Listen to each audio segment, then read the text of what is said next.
Well, welcome. My name is Gerald Benjamin, and I'm very pleased to see you here at our meeting today on A New New York, the Constitutional Dimension. I'm going to start with a little story. Some of you may know that I have close relationship with some journalists.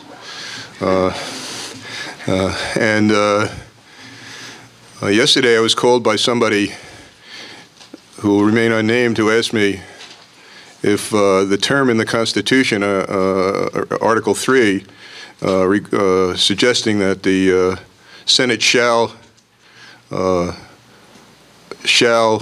appoint a president pro tem, meant that I was asked if it meant that they had to do it.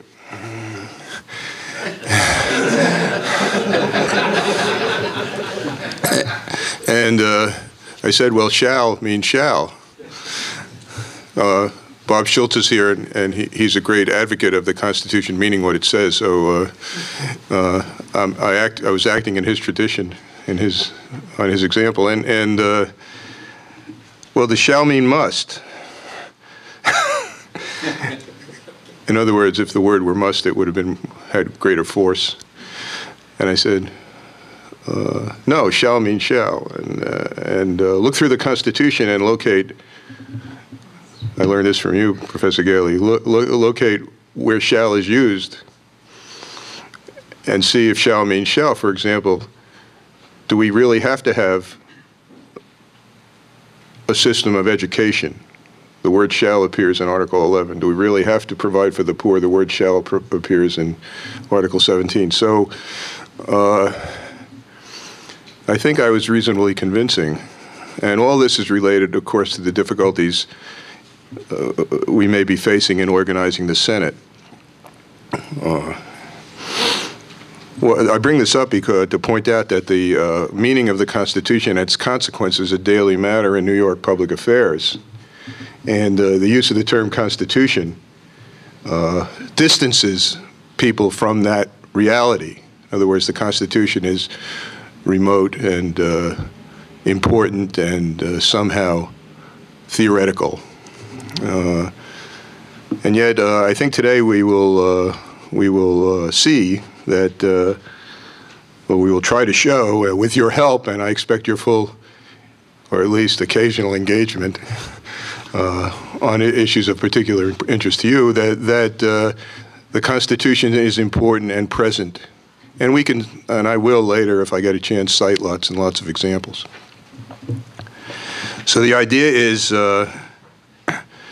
to embrace the governor's commitment when he sought election to encourage attention to constitutional change as needed in New York, with the prospect of potentially holding a constitutional convention going forward when the mandatory question again arises in 2017. That's the second idea. The first, and more particularly in the immediate moment, we have two major constitutional amendments under consideration for second passage in the legislature that, if they are passed, will be put before the people for a vote. One having to do with gaming, and the other having to do with redistricting processes. The first having had the first matter had experienced several attempts, and it looks, I think, more promising than ever in the recent history of New York that we will get that amendment. The second one, the result of an enormous effort at reform, which some of us think fell short of perfect realization, or even imperfect realization. So we have very practical issues before us about constitutional change, and it's actually rare that these matters of this consequence, changes have occurred lately, but rarely matters of this consequence, and rarely two at the same time.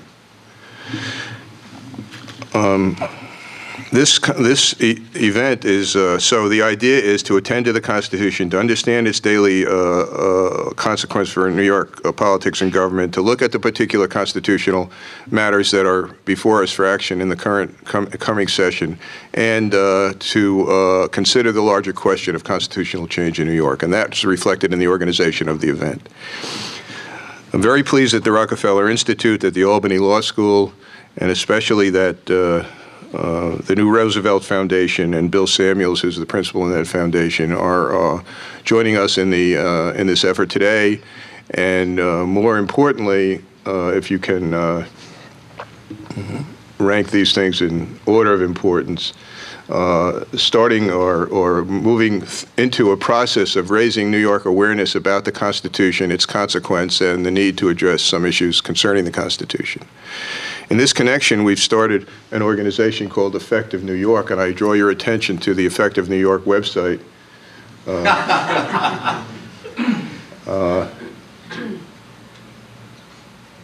I'm not going to click through it, but effectivenewyork.org is a website you can turn to for a discussion of a great range of constitutional issues. Where is You're looking for Andrew? Maybe? Is Andrew here? Come on up. Come on up, Andrew, and he's going to get this assignment to manipulate.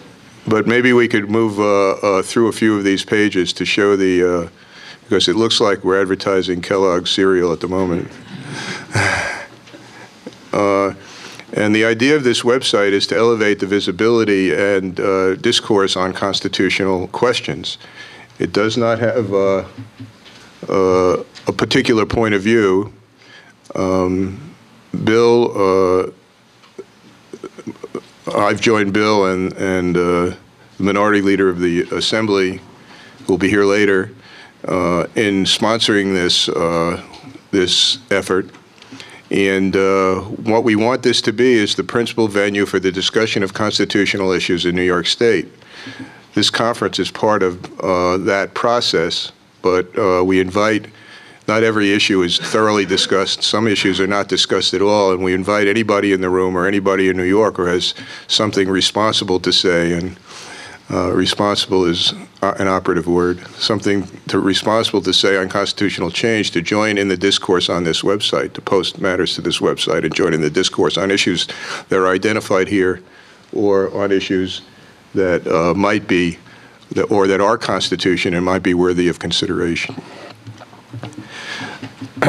Now, the program, which by the grace of God I remembered to bring from New Paltz under great threat from the person who prepared it of consequences if I failed, and I was helped by Dan Feldman and Stuart Glenn in remembering to do this. The program, it should be in your hand. If it's not, we can. It's outside, and you'll see how we're going to proceed.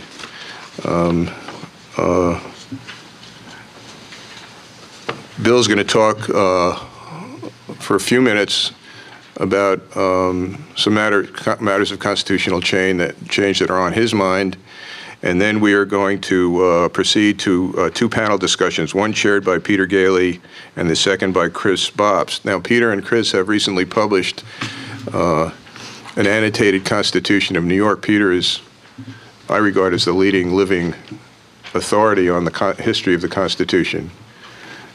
I was commenting to a few people that we are all still living here, and that's a baseline requirement for being here. But I want to, I see Tom Gase. Thank you to Tom for providing the venue. He's alive as well.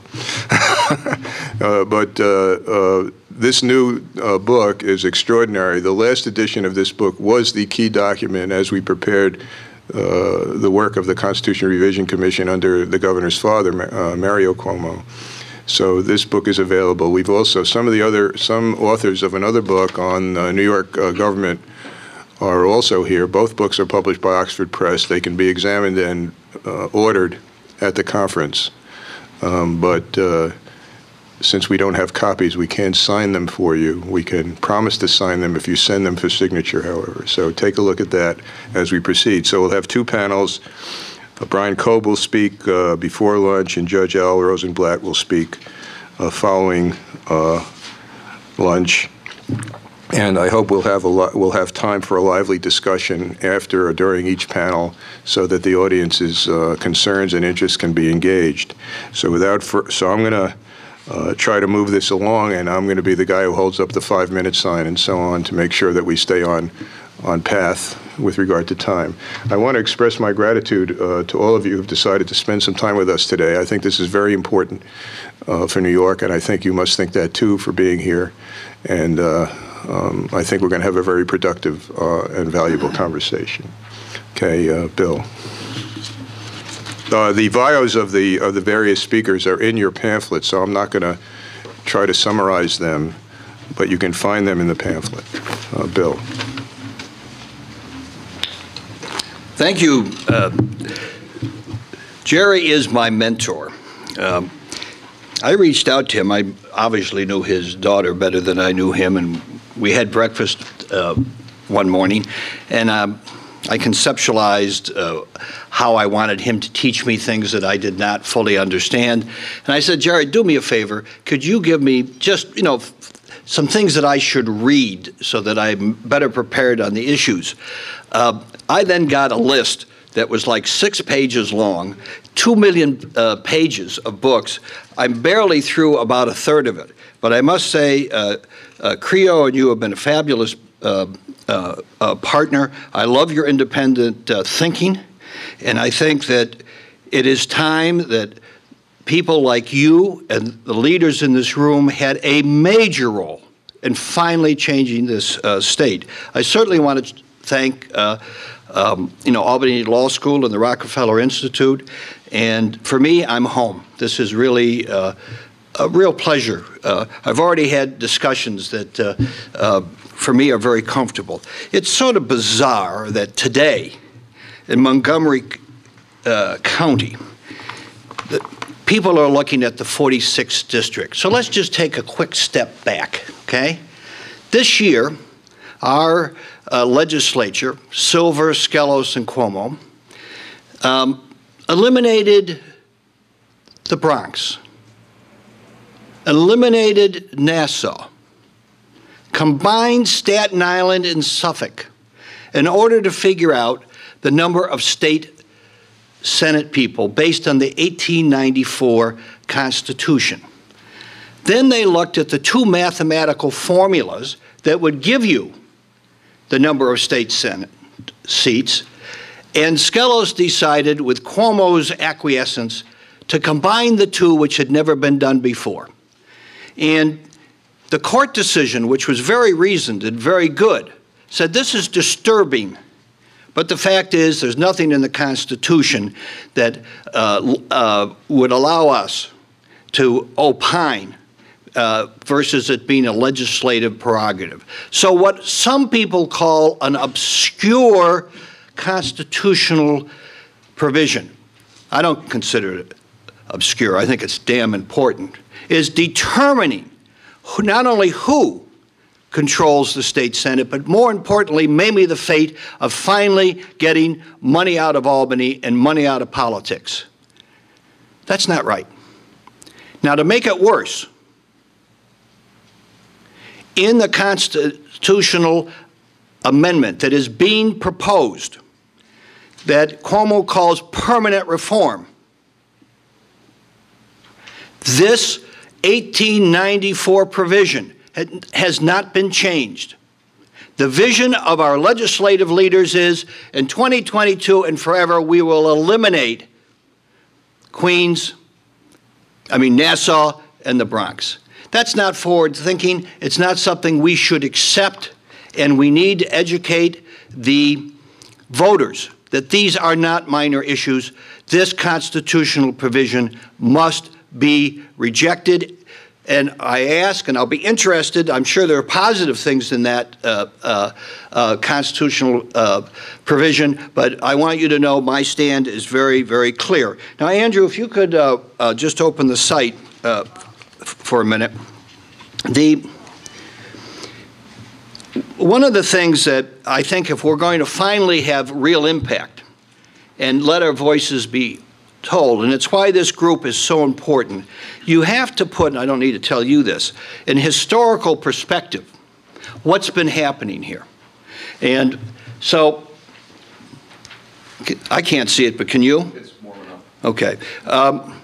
If you take a look at the 1967 Constitutional Convention, which we were talking earlier is just a wonderful, wonderful document. It's a shame it wasn't passed. And Andrew, go up to 1967. I want to point out two things. On the site, and in fact, Jerry, you wrote this, didn't you? You know, the good things that happened, or was it you and... I think it was me.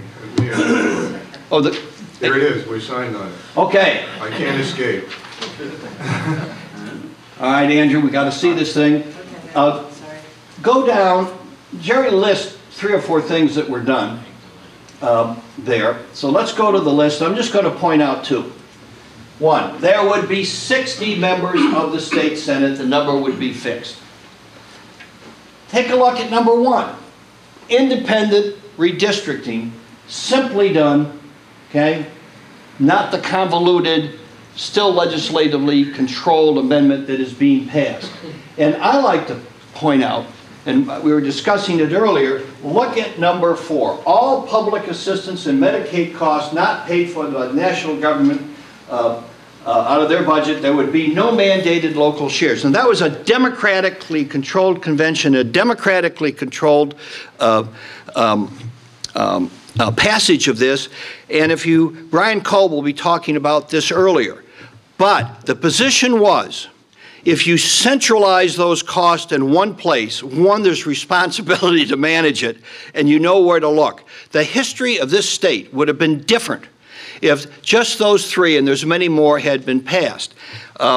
So where we are, as far as I'm concerned, is that we've now had 3 straight Democratic governors that I feel have let us down.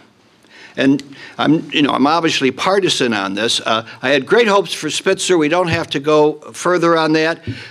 David, on redistricting, he brought a 202 lawsuit. I helped finance that lawsuit on redistricting. He had 2 Democratic controlled chambers. He had an incredible opportunity to get a whole bunch of stuff passed. He didn't do it. And the governor, current governor, as far as I'm concerned, has taken a cynical approach to constitutional change. He's managed the old culture extremely well, but he hasn't fixed it, and we have to fix it. We can do better. So let me talk about one thing, which is the actual constitutional amendment. Look, I talked to Jeremy Creelan after Jerry wrote his soft critique and posted it and gave it a C+, and C-, and Creelan said, and I'd be interested to hear it. He says, Bill, look, these things always end up in court. I understand the criticisms, okay? This was the best we could do. But there are a lot of nuanced new protections that are in that amendment that will make for better court decisions in 2022. That is probably true. I don't fully understand it, and I'll be interested on a positive side to hear some of the good things that are in that amendment. But it's clear to me it has to be rejected, not only because it keeps this bizarre 1894 number of state senators in. I mean, why would anyone do that? It's just beyond me, okay? But more importantly, there's no real change. If the commission only has 10 people on it, so right away you're set for deadlock, okay?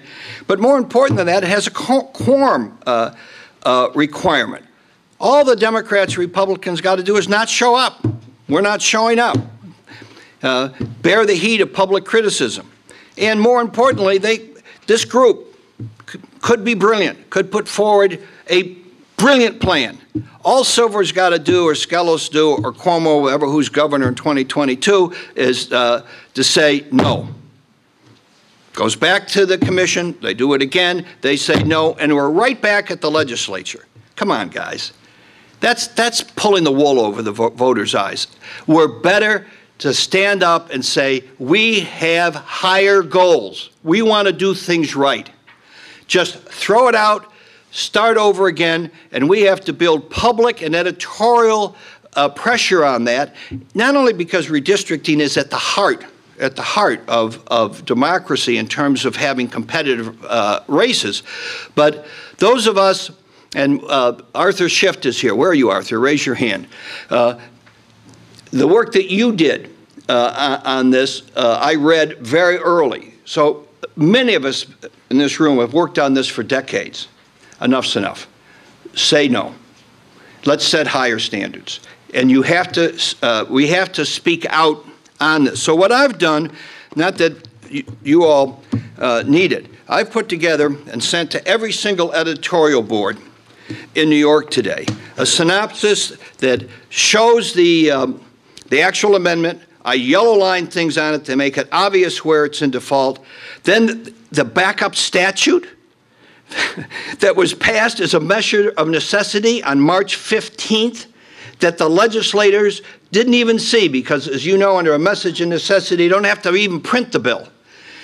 And it has penalties in here. And the penalties are, if this amendment is not passed a second time by January 30th, that group, let's say the Democrats do control, and let's say they throw this out, they lose their seats on the commission. This is engineered by Cuomo and Skelos so that if it's not passed, even if the Democrats are in control, their 4 seats on the commission are thrown out. It's a stupid backup statute and needs, we have 10 years, so you know, I'll be here still standing up waving this thing in 10 years to overthrow it. It has Dr. Benjamin's critique in it, and it points out the absurdity of keeping the number of state senators in it. And we're going to give this also to all of the top reporters. I met with 2 last night, so when they write about this stuff, they're just not taking quickies from press releases. And obviously we document how this, quote, obscure deal between Cuomo, Silver, and Skelos on the mathematical formula is very important to our future. Look, I clearly have a position. What else do you think of that? But I can tell you that in wrapping up, there's no reason for us not to have the following goal: the best legislature in the country. We have so many bright people, so many people dedicated to public service. Why should we set our sights lower? We should have the best Democratic Party, and we don't even have a party. And this isn't a problem with Andrew. It's been true for years. It's a post office box now. We don't encourage young people to come into the government. We should have the best Republican Party. And just as an aside, and working with Brian Kolb, who's been out speaking on constitutional change before I was, he's a very good leader. He's the only one of the 4 that doesn't have a law practice on the side. And my staff and his staff, he's got great staff. Now, not that we agree on everything, but there's no reason not to have the best Republican Party. Power corrupts. One-party government can't be our goal. We need smart people that disagree respectfully. That should be our goal. And the end result will be that New York will have, and I'm a business guy, the best, the most creative business environment that is fair to our workers. We don't need to say, are you pro-worker, are you pro-business? Ridiculous. We work together. And then we look at a whole range of ideas that you have and I have, whether it's being positive thoughts about how to restore pensions to private industry that's been wiped out, at least when I go to my hometown in Canandaigua. You just see the change. Whether it's be creative ideas on campaign finance reform if public financing is not acceptable. It may be, and in my case, 3% of the public agrees with me, that we move to a dedicated legislature that has to follow the congressional rules. This is a complicated job. I believe in pros. I believe in the pros in this room that think about constitutional change and really should be the leaders of what goes in the Constitution. And get the corruption out of Albany, I think we just got to admit this is a full-time job, increase the pay dramatically, and If you commit to the congressional rules, great. If you don't and you want to opt out, then you just stay at $79,000. So I want to thank everybody again. It's exciting for me to be here, and I'm going to be very interested to hear some of the positive comments about the redistricting amendment.